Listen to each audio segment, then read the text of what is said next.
It's really, really good to be here with each and every one of you. My name is Justin. I get to serve as the teaching pastor. I'm excited that you're here for week 2 of our Christmas series in the room, and I know there are those of you gathered with us online, and we're excited for you to be part of our community as well. We're in week 2 of this series, The Original Carols of Christmas, and as we get started, I want to ask you a question. Go back in your minds for a moment. Do you remember what it was like to be a kid waiting in anticipation for Christmas to arrive? This is my youngest son, Sean. He's a little bit older now. If you've seen him lately, he does not look like this anymore. It's a very different kid, okay? Waiting in anticipation for Christmas to arrive. And so for us in our family, we before Thanksgiving arrived, we decided we were going to decorate the tree for Christmas. We're going out of town, so we decorated the tree, got everything ready, put the ornaments on it, set up and decorated the house. And then the next morning, Sean gets up out of bed, and he comes to our room really, really, really disappointed, face downcast. And he's like, "Where are the presents?" And I was like, "Buddy." I try and figure out the best response. Christmas is a month away. It's not even December yet. We just put the tree up yesterday. It's there should be some margin. Aren't you reasonable, kid? And he's like, "But it's the 25th. And I'm thinking, of November, right? That's the wrong month. It's the 25th. And then it dawns on me, it's you know the date? You son who don't understand anything about time in general, or directions, or what day is what, or geography. We go to Phoenix, it's when do we get to Arizona? We've never left. This, he doesn't understand states. He knows the date and is holding us accountable to it. Man, what in the world? He was very disappointed. He was disappointed that morning. And, we understand. Oh, this is funny. He's making a gingerbread house, but his face looks more like he's been eating that said gingerbread house. Anyway, as kids, we all know disappointment. We know disappointment, the desire to have something and then expect something and then not get what we expect. We understand that tension, disappointment. And as adults, this is the thing, we experience disappointment all the time at Christmas. You might think, that's not a warm and fuzzy. I get it, but it's something that we experience. So let's call it out. Right? Disappointment is something that we experience at Christmas. For one, we experience disappointment because of the stress and busyness of the season. We have these grand ideas or plans or expectations of what it's going to look like, and we've lived Christmas after Christmas, and we get to the end, and we think, where did it go? And we're disappointed. Stress and busyness, they create that disappointment. For some, disappointment comes when we realize who won't be there this Christmas. And you're reminded sometimes at Christmas that time moves on. You're in a different season of life now. You can't go back to what you used to have. That's just life. So the other thing I think about Christmas too is as we get to Christmas, we know that the end of the year is right around the corner. And in our minds, perhaps we've thought this is the year to do this, that, and the other. We had all these expectations, and by the time we get to the end of the year, we've got unmet expectations. Life should have been like this, and life just wasn't like that. And it's easy to feel disappointed in those moments. So when I say we experience disappointment at Christmas, I don't mean to say that it creates it. It just shines a light on what's already there, I think. There seems to be a top-of-mind awareness. And in that disappointment, a lot of times what happens is we go to the one that we think is the most responsible, and we ask tough questions, and that is God. We ask tough questions of God. In our disappointment, we ask questions like this. Is God active? Is God listening? And if he's active and he's listening, then comes the question, if we say yes to those, does he even care then? And in moments of doubt or weakness, and I understand they show up, we can even ask a tougher question. Is it worth it to keep being faithful? I'm running this race. Is it worth it? Why do I keep believing? Why do I keep serving? Why do I keep giving? Why do I keep making sacrifices? What am I getting out of this? And we can even think, I've given God a lot of what I think he wants, and why am I not getting what I think I want, what I deserve, what we think we deserve? There's just unmet expectations, and I think Christmas often shines a light on those, and that's where the disappointment is. So what I want to say, and this is, I think, a tension a lot of us can experience in life, it's difficult to stay faithful in the disappointment. It's difficult. It's difficult. That's a tension. So if we just stopped right here and be like, that's so depressing, we won't. Promise. I promise. This series, The Original Carols of Christmas, I'm glad that you're here because what we're going to talk today is about hope. That's what we're going to talk about in this message and in this series. In this series, what this series is all about is we're looking at the different characters that are involved in the Christmas story. And what we find in that some of these key characters, they have these moments of singing, whether it's prophecy or poetry or psalms. Like we looked at Mary, the mother of Jesus, last week. They all have this song. And in their songs, what they do is they reveal a characteristic about Jesus that we want to focus on. And that's what we're going to look at today. And there are two characters in this Christmas narrative. This tension of staying faithful in the disappointment, they understood this tension from personal experience. They lived this. And yet what we find is that they experienced hope. And where they experienced hope, I want to show that to you because I believe their hope can be yours and mine as well. Are you ready? Let's jump in together. I'm excited about that. We're going to be in Luke chapter 1. We're going to start in verse 5. Here's where we're at. And the story for them starts like this. In the time of Herod, king of Judea, there was a priest named Zechariah who belonged to the priestly division of Abijah. His wife Elizabeth was also a descendant of Aaron, and both of them were righteous in the sight of God, observing all the Lord's commands and decrees blamelessly. So we get introduced to our characters, and let's just set this up for a moment. The two characters we're going to focus on are Zechariah and Elizabeth. And this setup for their story reveals some interesting things about their backstory. One, we find out that Zechariah is a priest, and not only is he a priest from a long line of priests, Elizabeth is a descendant of Aaron, and Aaron is connected to the Levitical priesthood, right? The tribe of Levi. They were all priests. So she's from a line of priests. Zechariah is from a line of priests. That's what's going on. So when we think about them, think in terms of these are the kids of priests or modern day preacher kids. Just put it there for a second. But more. And verse 6, I think, is really interesting and deliberately placed.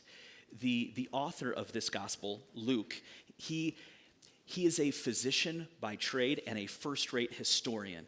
And he's very detail-oriented. And so the things that he puts in the text, he wants us to get. And I think verse 6 is there on purpose. Because when you read verse 6, you see both of them were righteous. They did the right thing in the sight of God.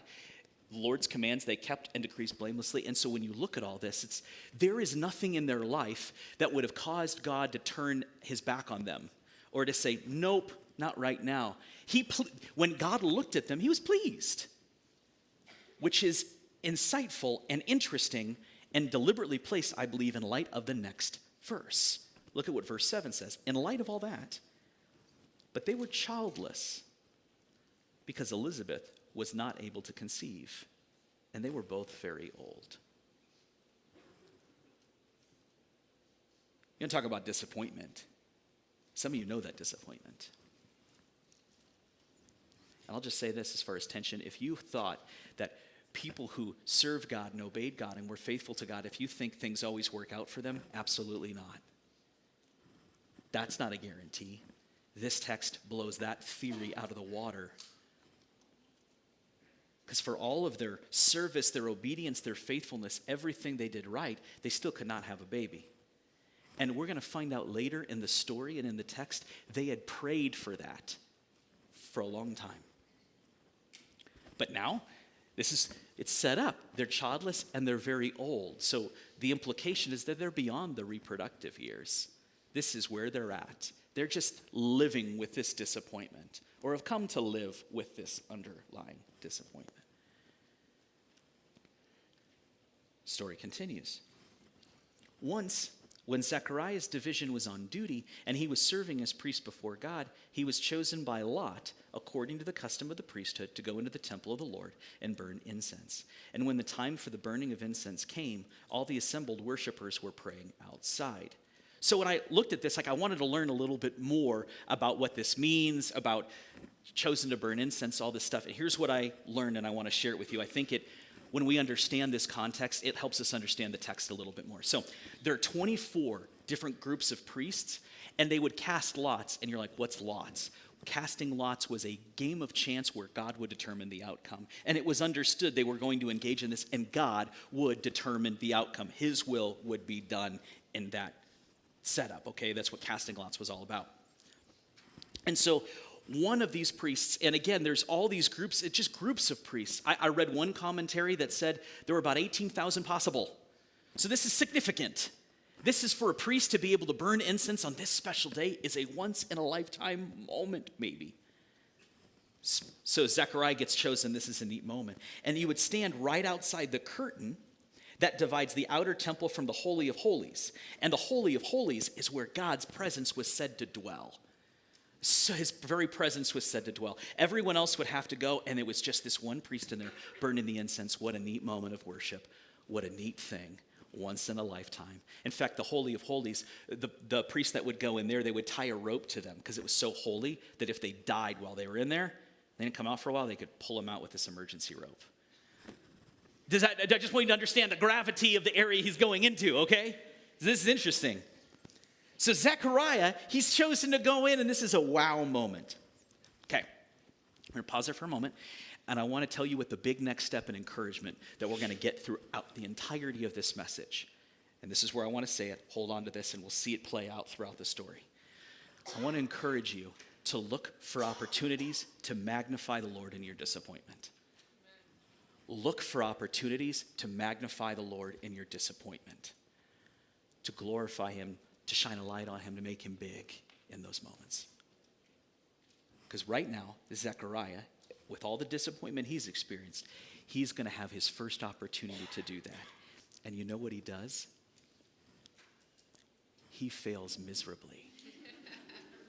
Let's see how that happened. Okay, let's see how this goes down. So he's in there burning incense. Okay, that's the situation. And in verse 11, then an angel of the Lord appeared to him, standing at the right side of the altar of incense. And when Zechariah saw him, he was startled and was gripped with fear.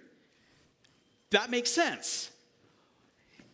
When you look at other people who encounter an angel, they're terrified. They often feel like it's like seeing God himself, right? It's this heavenly angelic being. He's terrified. This is a very normal, natural reaction. It's good. Also, just keep in mind, you think you're alone in the temple. You're like burning the incense, praying, and all of a sudden, you know what I mean? Like, it's surprising, and it's terrifying.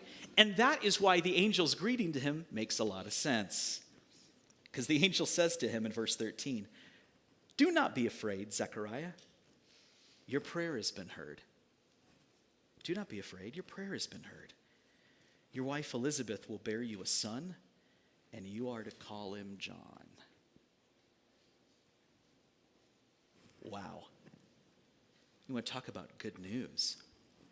And we were talking about this as a teaching team this week, and it was really, really fruitful and interesting and helpful, because we're talking about this, your prayer has been heard.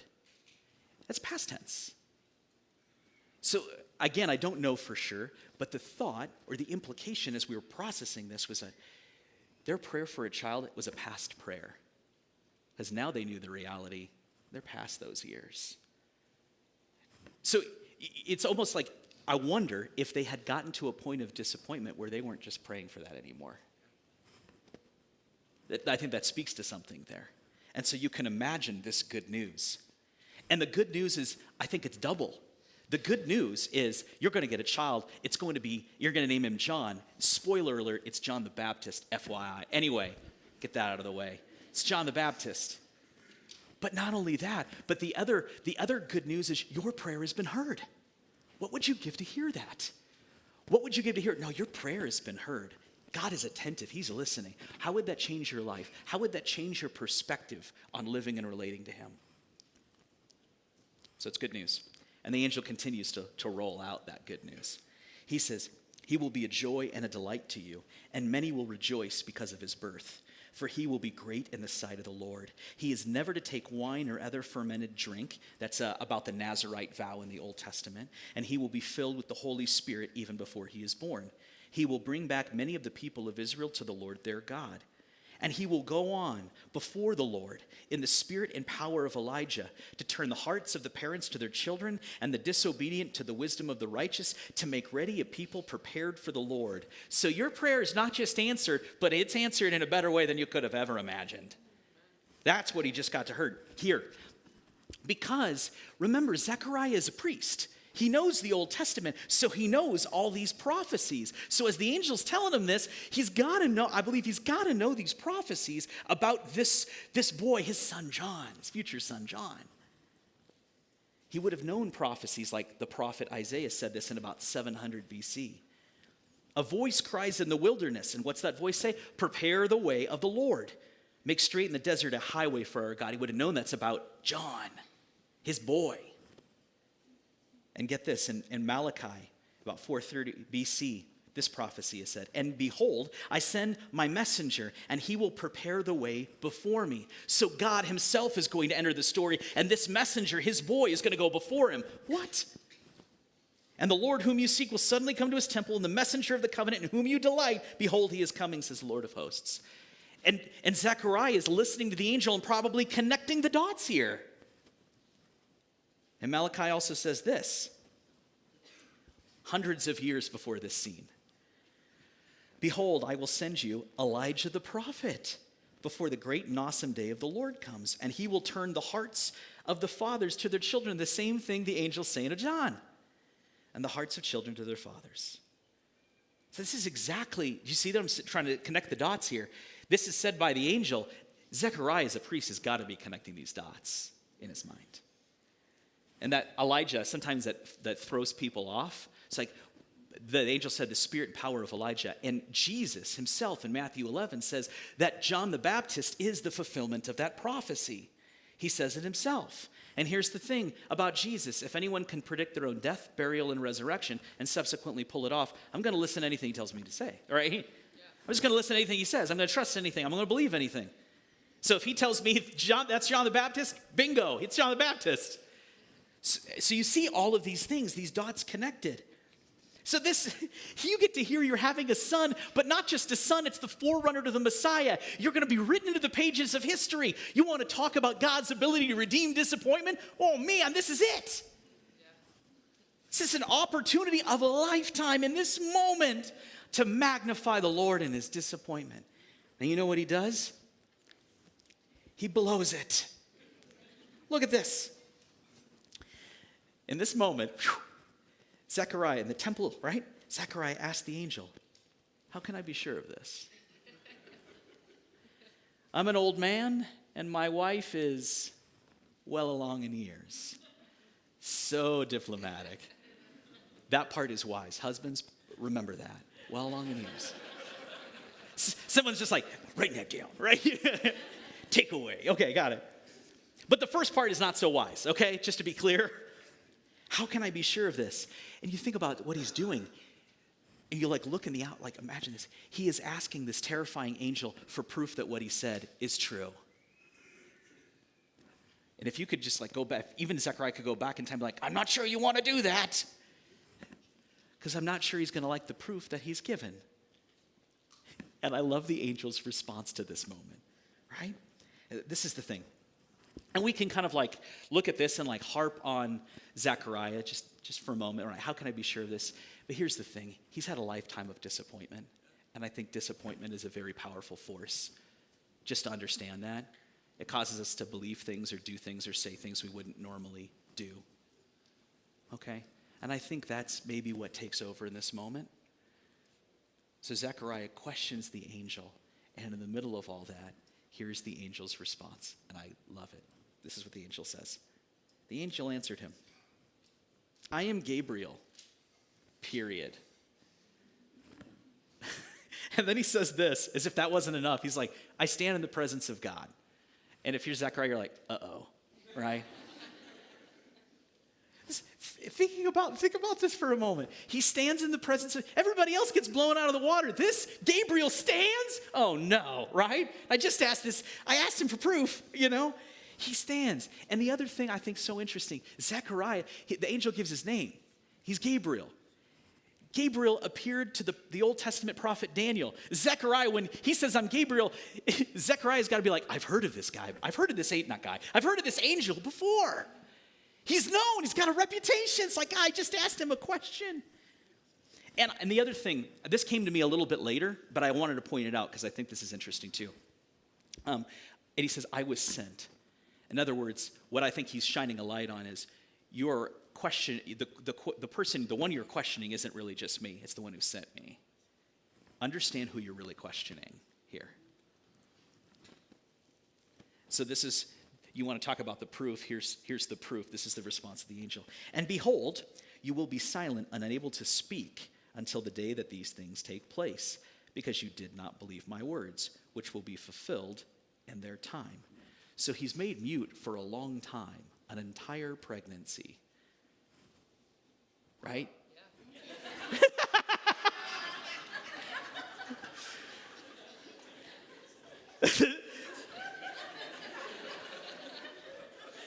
That was so great.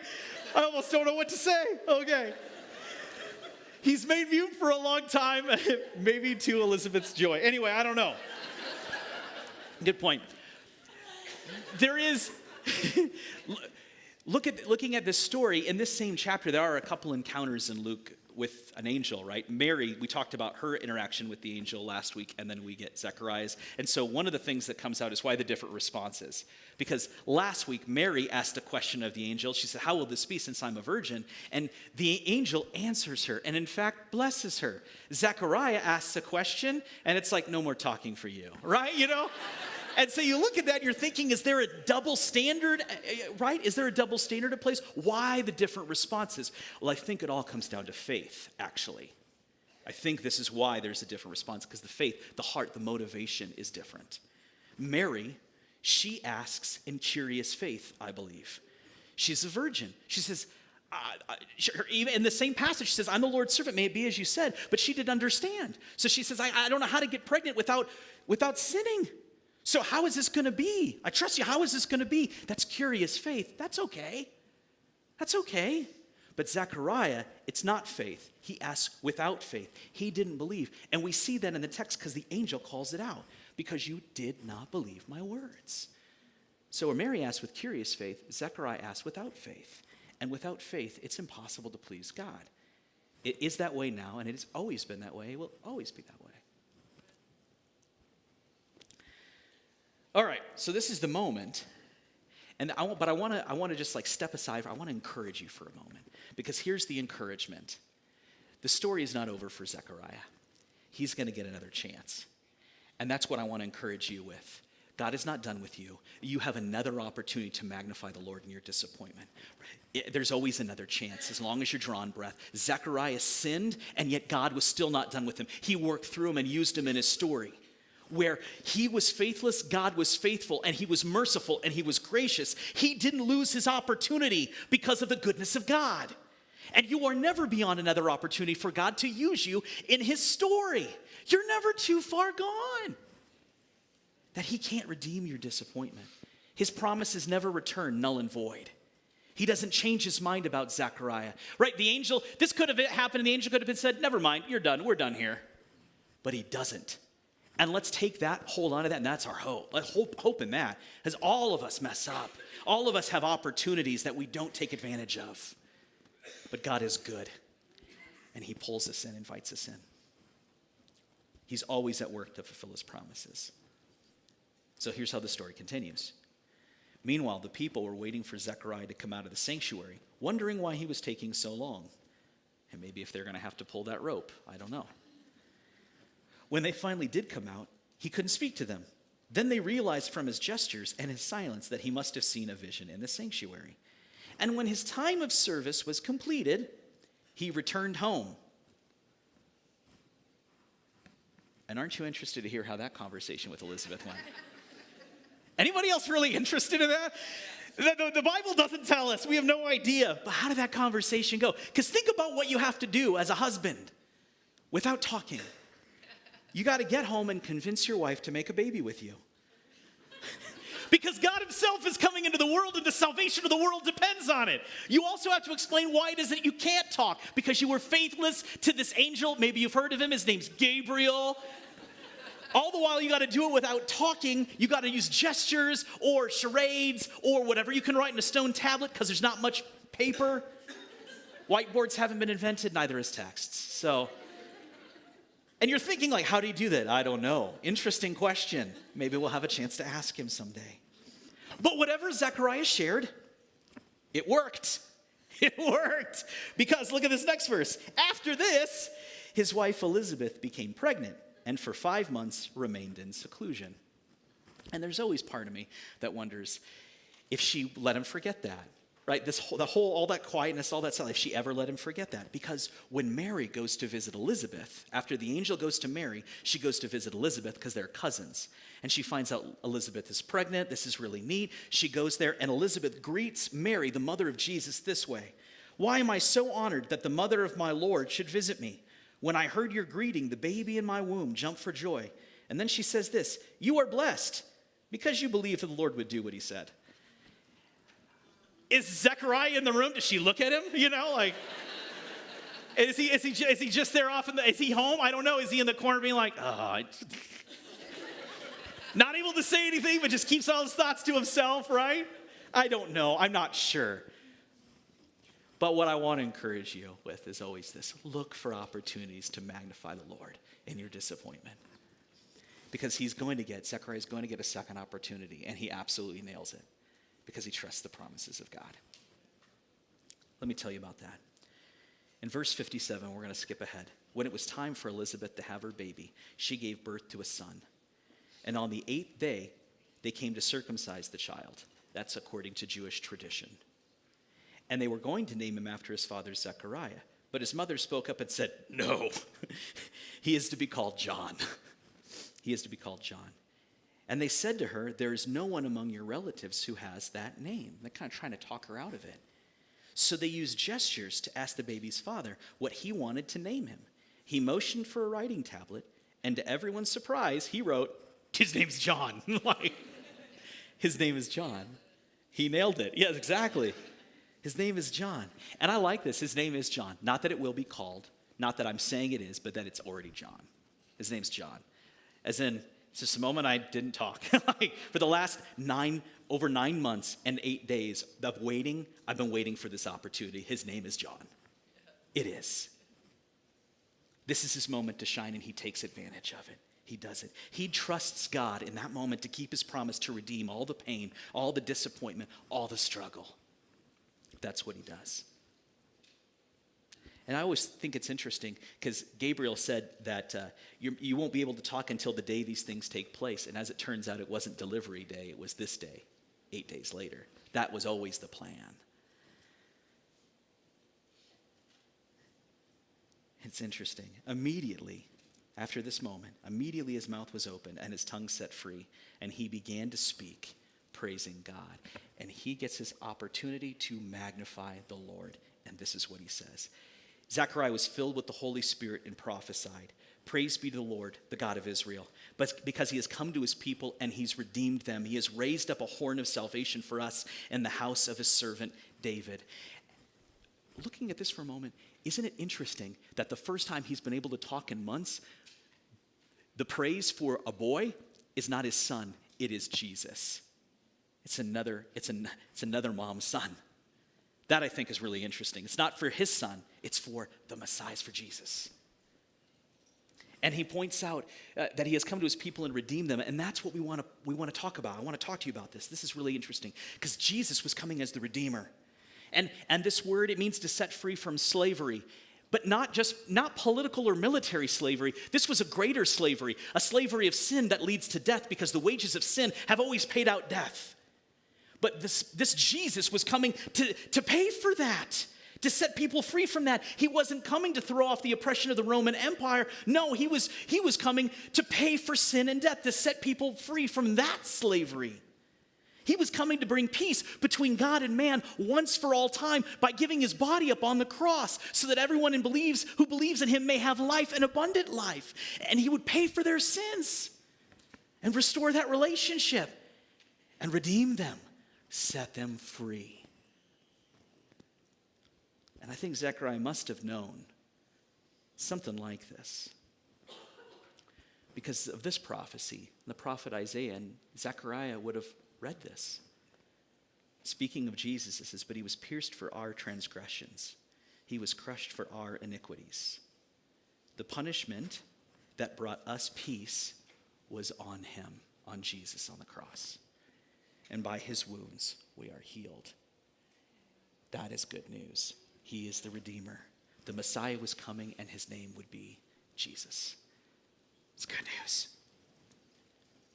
And Zechariah says this, as he said through his holy prophets of long ago, salvation from our enemies and from the hand of all who hate us, to show mercy to our ancestors and to remember his holy covenant, the oath he swore to our father Abraham. So the one earlier that said, how can I be sure of this, is now all about the promises of God. I like that.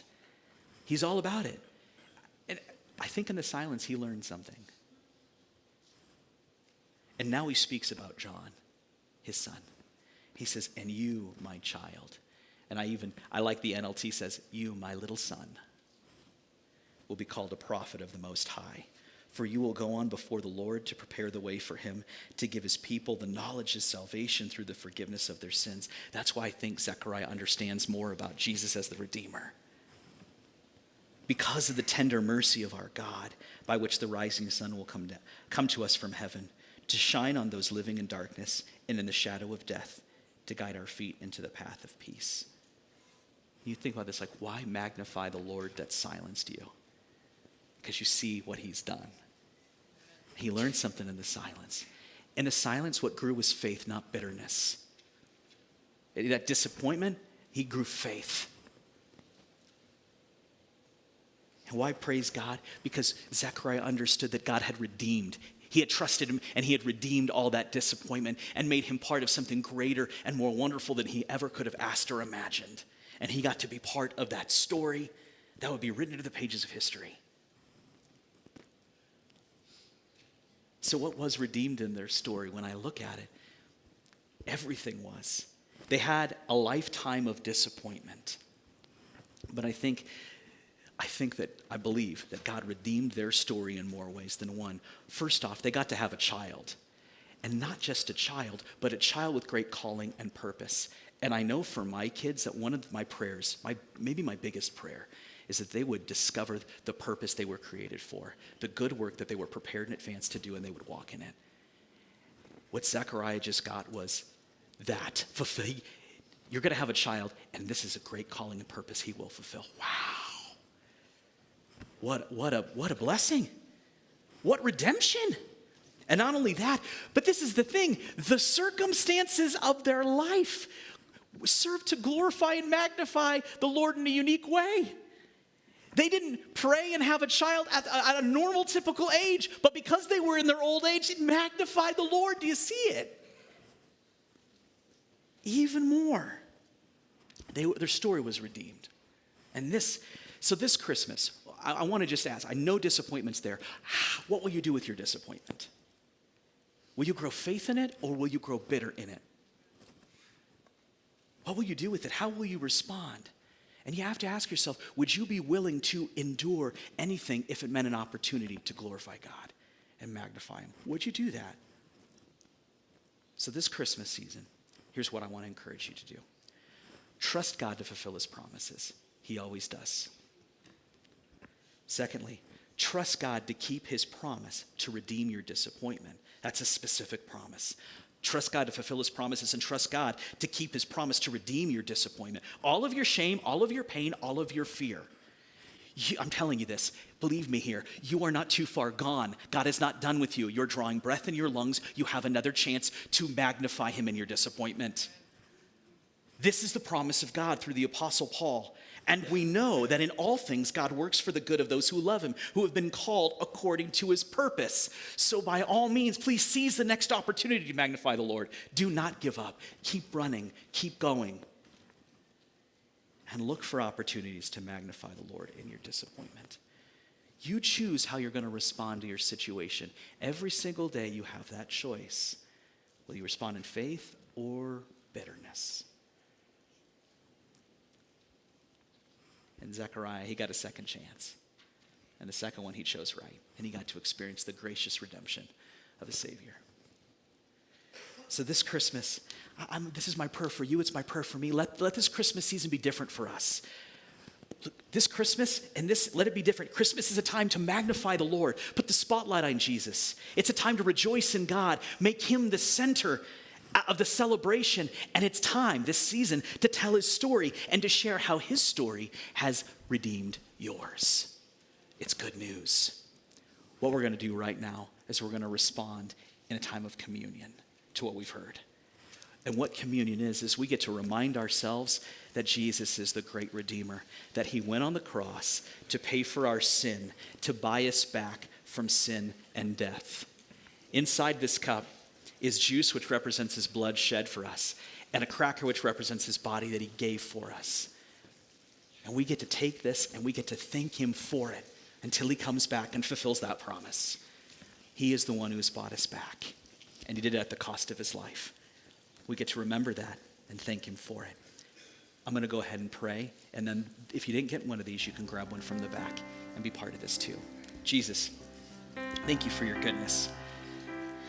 Thank you for coming into the world. Father, thank you for sending your only Son. You are worthy to be praised in. And I just imagine there are people in this room that are experiencing disappointment just because life hasn't worked out or looked this year the way they thought it would. Maybe it's been longer than this year. Maybe it's been years. And yet you have a better story that we get to be a part of. You are working in our story, and I pray people would trust you with that I would trust you with that. And rather than grow cynical or bitter in any disappointment, they would turn to you, and they would see how you're at work, partner with you in that, and trust that you will buy back and redeem that disappointment. Thank you for your love for us, Jesus. You have gone to the cross and you have made a way, you have made peace between man and God once and for all, that in you there might be life and abundant life. Thank you for doing that, Jesus. I love you and I trust you, and I pray this in your name. Amen. As you're ready, take this and thank Jesus for it.